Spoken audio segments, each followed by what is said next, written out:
awa siko yoka. Chers compatriotes, Patient Saïdi, Oyo Azali DG ya Ojefrem Mazalinan. Premièrement, il faut y avoir non. Si au monde il y a comme il y a un an, bis on a fait tout signer qui accord, bis bango 5 ans, bis 5 ans. Lukuta Moune. Premièrement, programme et chef de l'État Nabiso et Zalaki Kenon a mobilisé budget il y a 86 milliards de dollars dans 10 ans. Il est payé, c'est vivant. Deuxièmement, il faut y avoir Kenon. Dossier il y a Patient Saïba, batu ebele bakokwe. Parce que Patient Saïba Azali beau-frère. En attendant, le 25 septembre, convocation des anciens ministres de la République démocratique du Congo. Il s'agit bel et bien de Matata Mponyo Adolphe Mouzi. Bancarisation, 8 ans de pillage. IDPS vivant. Bande de criminels économiques. Mais c'est Adolphe Mouzi tout. Matata Mponyo, les anciens premiers ministres pillaient au moins plus de 400 milliards 900 de francs Congo mensuellement. Oyo babandaki ko détourner. Mbongo wana e bandaki ko kende wa. Tombola loboko gangaba. Selon l'actuel général de la maison militaire nommé par son excellence Félix Antoine Tshisekedi Tshilombo, il a juré d'identifier tous les bataillons militaires en République démocratique du Congo. Il a politique est combien? Correcteur News TV, Awande correction, Yaba News tout. Donc Awande, on assure quoi. Suivez Correcteur News TV.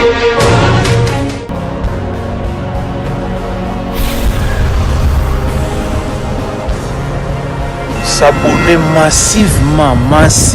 Tu as vu Correcteur News avec Yemoko Rachou. Nayebisi yo lelo Matata Ponyo komi kosamba na ba vidéo. Matata Ponyo komi kosamba na ba vidéo. Par rapport ya nini? Akomi kosala ba déclaration ete alobi ete mbongo ya Bukanga Lonzo. Mbongo wana na moma oyo aliaki yango ye moko te mutu abanda kogere mbongo wana ezalaki Hippolyte Kazemere kana. A part wana lelo bauti kokanga ye na ba recette ya ba mbongo banofuta ba fonctionnaire.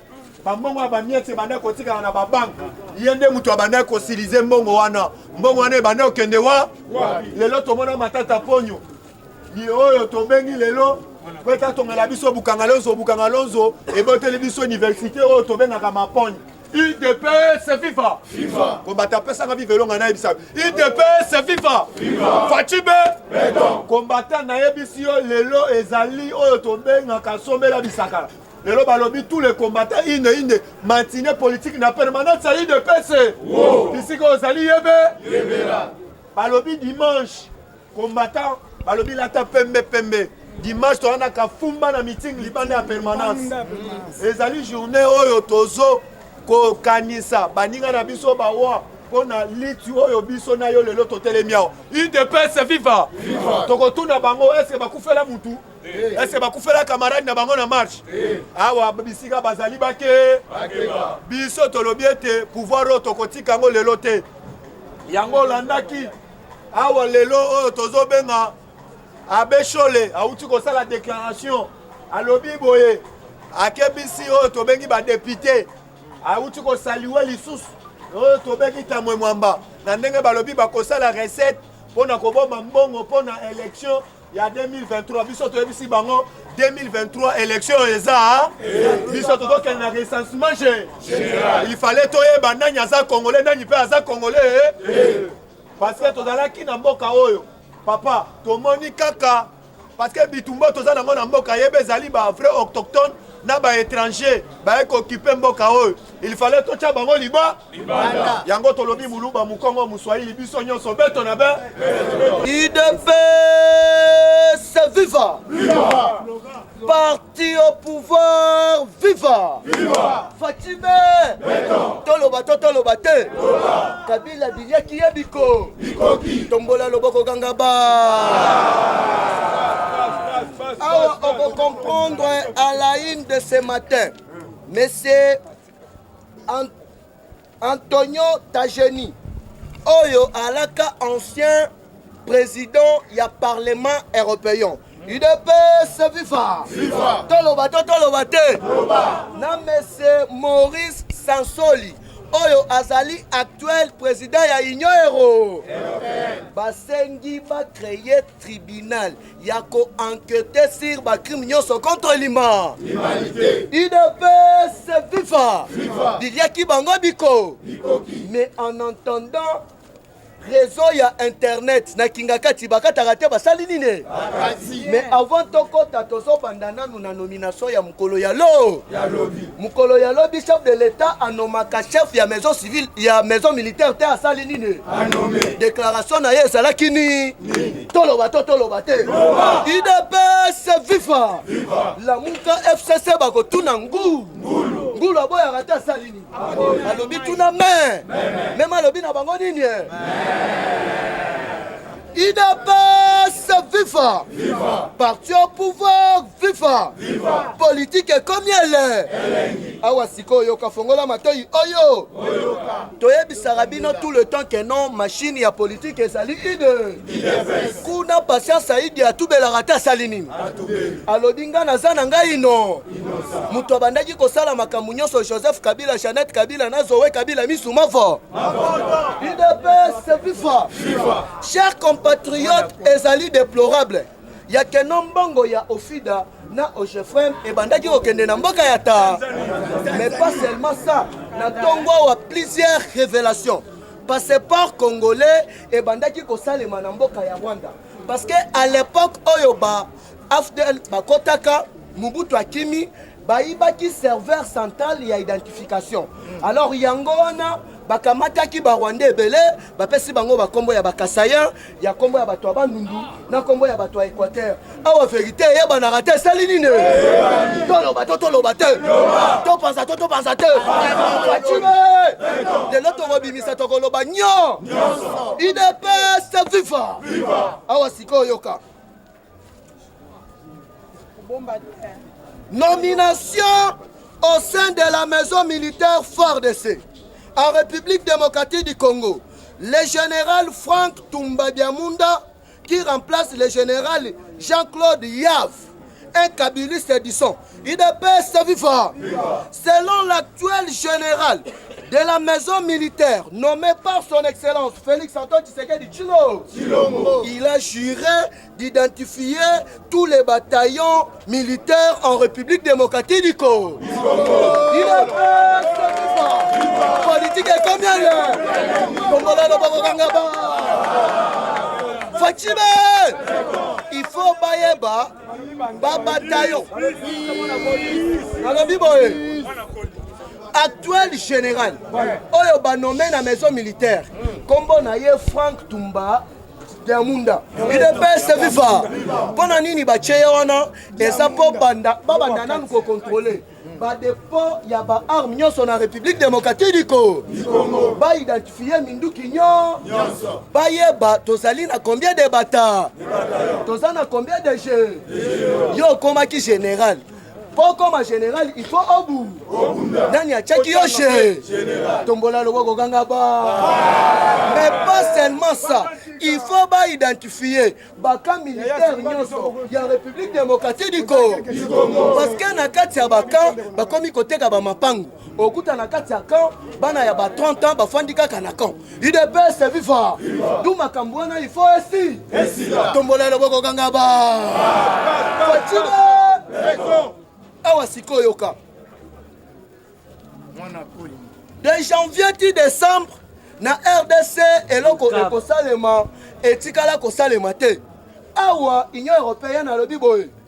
Kinshasa ekozala capitale diplomatique ya monde parce que ba grande personnalité, plus de 15 personnalités. Na Kinshasa awa oko comprendre journal le soir. Yaba Belge, balobini, toloba te, to panza te. Le président Félix Tshisekedi surprend le monde entier avec sa diplomatie extraordinaire. UDPS viva. De janvier 2021 jusqu'en décembre 2022. 21, il y aura des surprises et de grandes personnalités qui vont fouler leurs pieds sur le sol congolais. Premièrement, IDPS viva. Le président de la République va recevoir le Saint-Père, le pape François, en République démocratique du Congo. Deuxièmement, Fachi va recevoir le majesté prince Philippe de Belgique.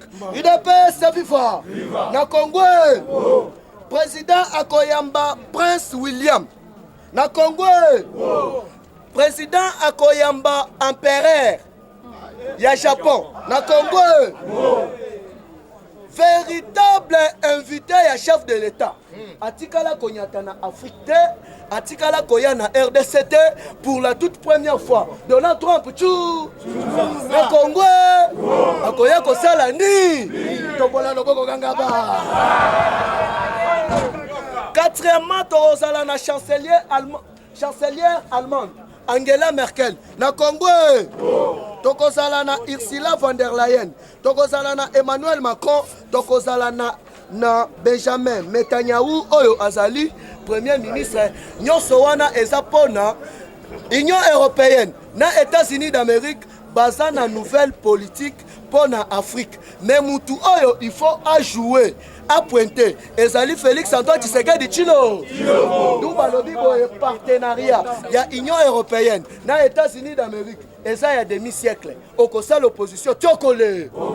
Tombola Loboko Gangaba. Fatime. Ah ouais, on va comprendre que non, ça soit l'Obakini. J'ai vu l'esprit du père en fils. J'ai sali la détermination du président Félix. Tshisekedi a rétabli un état de droit et sa décision ferme contre le pillage des ressources de l'État. IDPS viva. Fachina tournaye à lobby, crime à dans mon côté et koleka inaperçu. Na République démocratique du Congo. Tombola Loboko Gangaba. Alors pour plus de précisions, au Kosomba journal au Kotanga, au Yoka Makambunyo so oyo. Mais en attendant, le 25 septembre, convocation na des anciens ministres de la République démocratique du Congo. Il s'agit bel et bien ya Matata Mponyo Adolphe Muzi. Bancarisation, 8 ans de pillage. IDPS viva. Bande de criminels économiques. Mais c'est Adolphe Muzitu. Matata Mponyo, les anciens premiers ministres, pillés au moins plus de 400 milliards, 900 de francs Congo mensuellement. Oyo babandaki ko détourner. Mbongo wana e bandaki ko kende wa.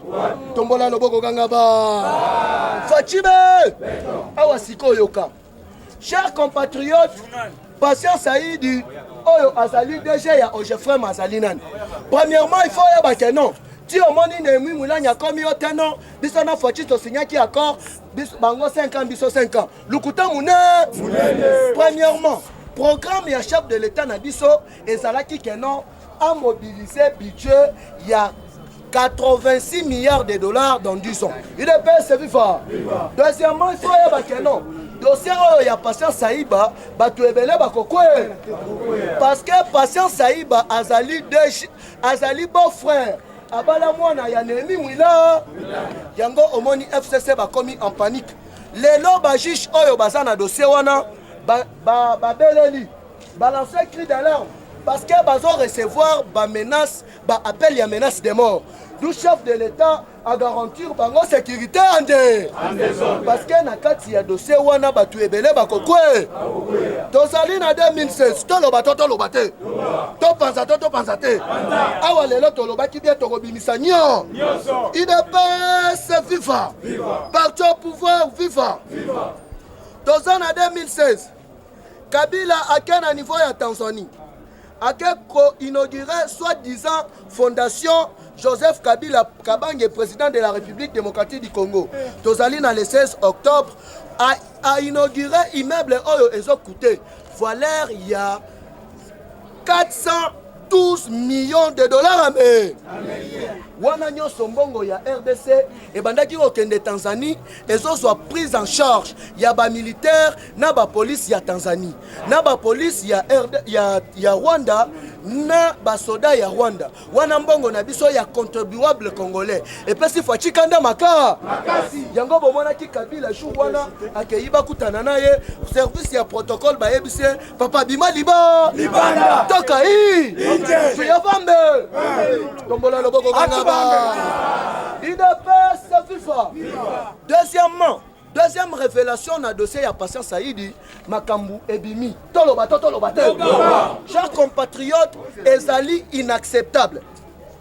Kabila a signé na société Semlex oyo ya Belgique concernant impression ya ba passeport alors que les artistes moko belge on a kotanga kombo na yete pour éviter ba problème. Azali d'origine rwandaise, Azanzo Tomike. Il ne peut se vivre. Alors, Babeta Batch, Bakei na société wana, tina niveau ya Rwanda chers compatriotes, passeport na biso congolais, et bandaki kosalema na Rwanda. Na hôtel de monnaie ya Rwanda. Yango wana passeport na biso, ezalaki passeport oyo ezalaki na cher bakasi na monde mobile. Il ne peut se vivre. Na minito oyo contrat wana bakata rangote basalini. Alors que na mbongo ya passeport $250 américains, famille Kabila, clan Kabila babandaki ko bénéficier na 75%. 15% ezokota na RDC. Yango wana boyoki fachi alobi na ba inspecteur ya finance.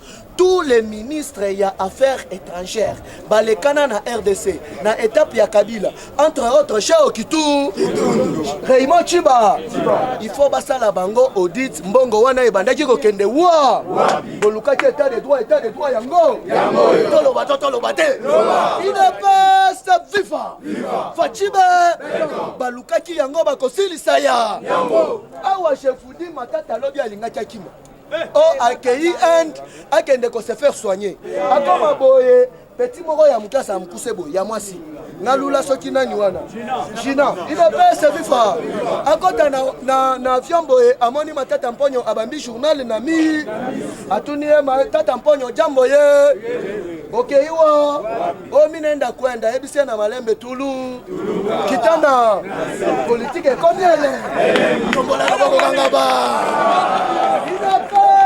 FIFA bina bo commissaire ki biso hôpital du Senga bokende kuna ozwa tre IDPS FIFA okomi kokima ozokende wa yango boyoki matata mponya lobi toboyi politique ya chasse aux sorciers mutu azosa la politique ya chasse aux sorciers azali yo bandaki koloba au saisir ba inspecteur ya finance olobi basala enquête na bukangalo ya bulaki théâtre maison kande filme ba IDPS FIFA na minute oyo okolela yo nana fachi alobi bien crime atamoko contre l'humanité et koleka inaperçu na République démocratique du Congo awa sikoyo kandenge carte zo betama mois de septembre eza mois ya ba enjeu nyonso alors que na septembre awa eza rentré ya conseil ya Nations Unies na septembre awa eza rentré ya Union européenne yango boyoki président ya Parlement européen mais c'est sans solo alobi boy il ne peut se vivre place na kochitele alobi attaque mon côté tokolekisa yango inaperçu. Bon réveil à tous, bienvenue sur notre page PPL News. À la une de ce matin, le Parlement européen recommande à tous les États membres du Conseil de sécurité et l'Union européenne en général de soutenir la création de tribunal pénal international pour la République démocratique du Congo pour enquêter sur tout le crime contre l'humanité. Alors que un minute aux Nations Unies va brandir rapport au Tobengi Yamamping. Il peut se vivre.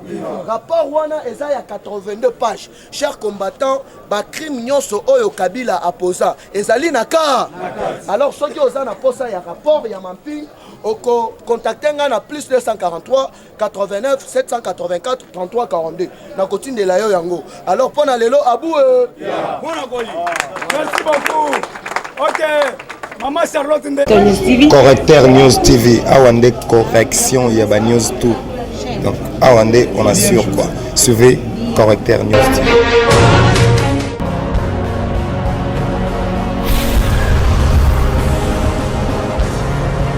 S'abonner massivement.